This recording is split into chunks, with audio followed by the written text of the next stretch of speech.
मेरे YouTube channel Sanskrit भाषा ज्ञान में आपका बहुत बहुत स्वागत है। आज हम नया टॉपिक शुरू करने वाले हैं। वर्ड विचार खत्म हो गया। अब हम शब्द पे के निर्माण पे परिचर्चा करेंगे। आखिरकार शब्द कैसे बनाए जाते हैं। तो शब्दों के निर्माण का जानता सवाल है। एक होते हैं बिल्कुल साधारण साधारण शब्द वैसे बनते हैं बिना मात्राओं के। जैसे कमल हो गया, जय हो गया, थल हो गया, नभ हो गया, कल हो गया, पल हो गया, छल हो गया, तल हो गया। तो ये सारे शब्द आप देख रहे हैं कि बिना मात्राओं के भी बनते हैं।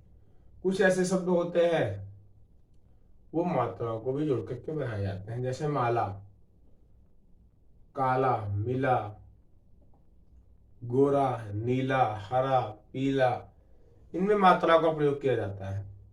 तो दो साधारण भाषाओं में गए तो हमको सीखने को मिलता है कि एक तो ऐसे हैं जो बिना बिना मात्राओं के भी बन रहे हैं शब्द, और एक ऐसे भी हैं जो मात्राओं को मिल करके बने, लेकिन बन किससे रहे? वर्णों से मिल करके बन रहे हैं। ध्यान देने वाली बात क्या है कि वर्णों से मिलकर बन रहे हैं और साथ साथ में मात्राओं से भी मिलकर के बन रहे हैं। मतलब वर्ण क्या है? वर्ण का कार्य जो है, जब वर्ण से वर्ण मिलता है तो वह शब्द निर्माण करता है। क्लियर हो गया? दूसरी बात, वर्ण और मात्राएं मिलकर के भी शब्द को बनाते हैं। तो आइए ज्यादा कुछ देर न करते हुए बोर्ड से भी कुछ समझने का प्रयास करते हैं। आखिरकार क्या ऐसी चीज है जो हमें सीखनी है।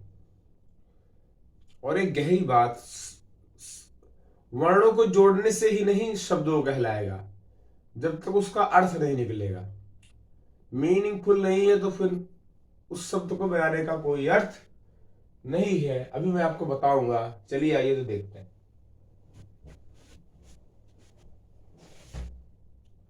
वैयाकरण शब्द विचार भाग 1।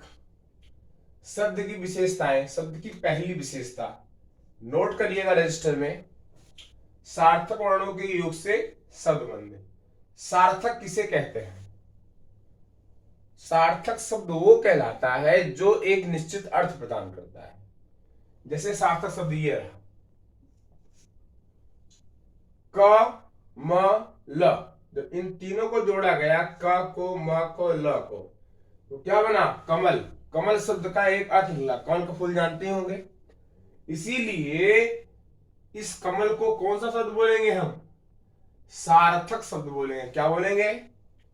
सार्थक। और इसका जस्ट उल्टा करके देख लीजिए। का माला था, अब ला को हमने यहां पे पहले कर दिया, मा बीच में था, बीच में ही कर दिया, और का को इधर कर दिया। शब्द क्या बन गया? लमक। लमक शब्द का कोई अर्थ होता है? नहीं होता है। और जिस शब्द का अर्थ नहीं होता है उसे क्या बोलते हैं? उसे हम शब्द नहीं कह सकते, बल्कि उसका एक नाम जरूर है। उस नाम को नोट कर देना चाहे तो नोट कर लें। उस शब्द को कहते हैं निरर्थक।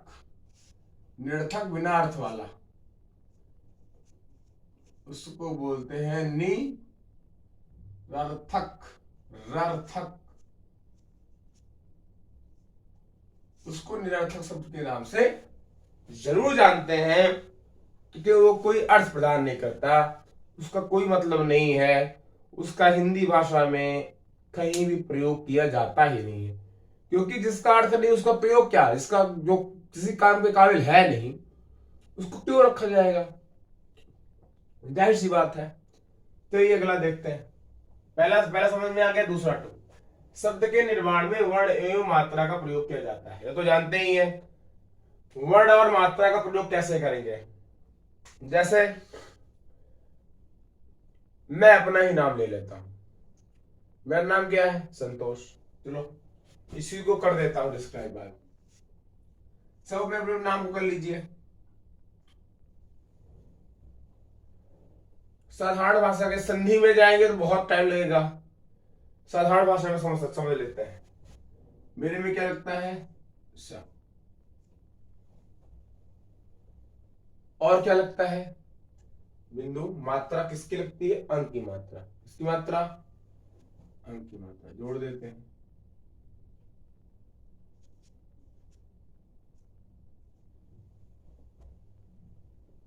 ये मात्रा है। मात्रा का मतलब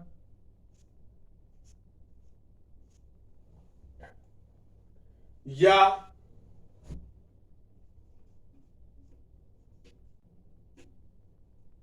हम आधे ना का भी प्रयोग करते हैं, जिसको हम नीचे हलंत लगाते हैं, प्लस ता प्लस ओ प्लस मूर्धन्य सा। इतना तो हमारे नाम में लगता है। क्या क्या? तालव्य सा नहीं है, ये कौन सा सा है? दंत सा। दंत सा प्लस अंक की मात्रा या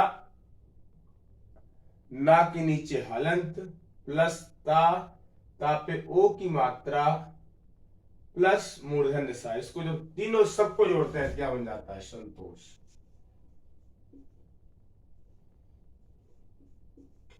ऐसे ही कमेंट में आप अपने नाम को जो के मात्रा में है, मात्रा में, साधारण साधारण में लिख लिख करके कमेंट करके माध्यम से हम लोग आप बताएंगे। चलिए, ये क्लियर हो गया। अगला, वर्णों का मेल सार्थक अर्थात निश्चित अर्थ प्रदान करने वाला होना चाहिए। अगर निश्चित अर्थ प्रदान करने वाला नहीं होगा तो क्या होगा? वह शब्द कहलाएगा ही नहीं। मैंने तो पहले ही बता चुका हूं, ऊपर की लाइन वही समझो, रिपीट हो रहा है। वर्णों का मेल सार्थक अर्थात निश्चित अर्थ प्रदान करने वाला होना चाहिए, तभी वह शब्द कहलाएगा। अन्यथा नहीं। इसने डायरेक्ट कर दिया, अन्यथा क्रॉस का चिन्ह लग जाएगा, अन्यथा नहीं हो जाएगा, शब्द माना ही नहीं जाएगा अगर उसका अर्थ नहीं निकलेगा तो। ये दो तीन विशेषताएं शब्द की, तीन प्रमुख, इन्हीं तीन को जानिए बहुत है। बाकी डिटेल में हमको जब पढ़ना होगा, अभी वो क्लासेस जल्दी खत्म करनी है। आपको फिर 15-15 20 विशेषताएं बताएंगे। कहोगे तो और लंबी लंबी क्लास जो है चलाएंगे। 50-50 विशेषताएं बताएंगे, टाइम लगेगा। बोर्ड के एग्जाम है, एक ही चैप्टर को इतना विस्तृत पढ़ाना, महीने 2-2 महीने, ये सही नहीं आपके लिए। अब देखिए, इधर का देख लीजिए, शब्द की परिभाषा कैसे लिखेंगे। पहला, दो परिभाषाएं हैं, दोनों में से जो अच्छी लगे आप याद कर लीजिएगा। एक या एक से अधिक वर्णों से बनी सार्थक, सार्थक शब्द का अर्थ यहां पर लिख दिया गया, जिसका एक निश्चित अर्थ निकले, ऐसी ध्वनिया शब्द कहलाती। ध्वनिया का मतलब क्या? वर्ड। इतना तो जानते हो ना। ऐसी ध्वनिया, ध्वनिया को यहाँ पे ब्रैकेट में वर्ण में कह तो कर देता हूं, ठीक है, जिससे दिक्कत ना। एक या एक से अधिक वर्ण, मतलब एक से एक मिला कि शब्द बन गया, इसकी गारंटी। वर्ण से वर्ण मिला कि एक से दो हुए कि बन गया शब्द। मात्रा मिल गए तब भी शब्द, वर्ण मिल गए तब भी शब्द। शर्त यही है कि सार्थक होना चाहिए, उसका अर्थ निकलना चाहिए, नहीं तो फिर वो निरर्थक हो जाएगा, उसका कोई मोल मतलब नहीं। बस सिंपल सी भाषा है कि दो वर्णों का मेल है, दो वर्णों को मिलने जोड़ने से शब्द बनता है, उसका एक अर्थ होना चाहिए, वह शब्द कहलाता है। दूसरा वाला, ऐसे वर्ण, ऐसे वर्णों एवं मात्राओं की समूह जो निश्चित अर्थ प्रदान करते हैं, ऐसे वर्ण समूह शब्द कहलाते। वही बात, वही चीज बार बार रिपीट कर रहा है। रिपीट क्या कर रहा है? कह रहा है दो वर्णों को के मेल से शब्द बनते हैं।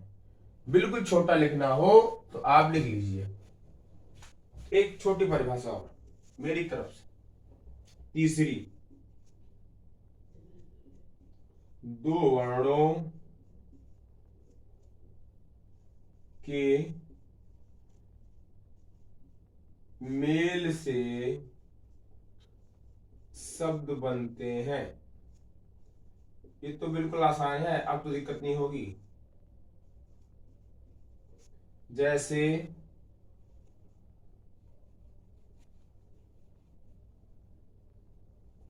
जैसे का धनला बराबर क्या हो गया, कल। ये हो गया बिना मात्रा वाला, एक मात्रा वाला लिख लेते रा प्लस बड़े आ की मात्रा और मा बराबर क्या हो गया, राम। हो गया।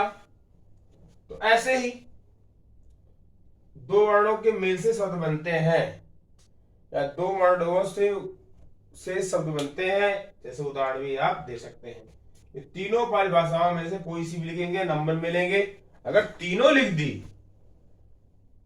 तो आपको पूरे के पूरे मिलेंगे।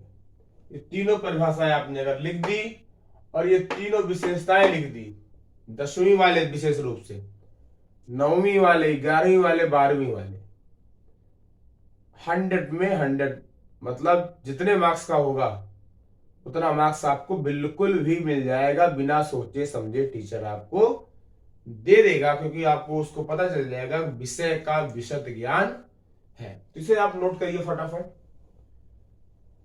जल्दी नोट करिए। पहला पार्ट, फिर दूसरा भी पार्ट आज ही आएगा, अभी आएगा, जस्ट जल्दी नोट करिए इसे।